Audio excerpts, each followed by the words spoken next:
میرے آقا غریب نواز ہیں. آپ کو غریب نواز کیوں کہا جاتا ہے؟ ظاہر غریبوں کو نوازتے تھے جبھی غریب نواز کہا جاتا ہے. یہ آپ کے دربار میں اب بھی 2 دیگیں بڑی بڑی، غالباً ایک میں 50 من چاول پکتے ہیں اور ایک میں 100 من چاول پکتے ہیں، ہے نا غریب نواز.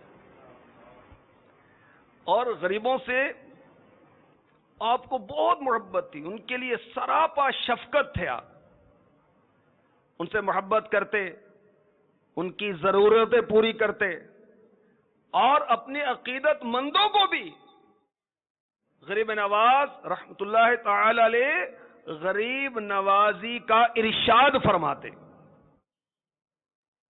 اور ترغیب دلاتے کہ غریبوں سے محبت رکھو، ان کو دوست رکھو. جو غریبوں کو دوست رکھتا ہے اللہ تعالیٰ اس کو دوست رکھتا ہے.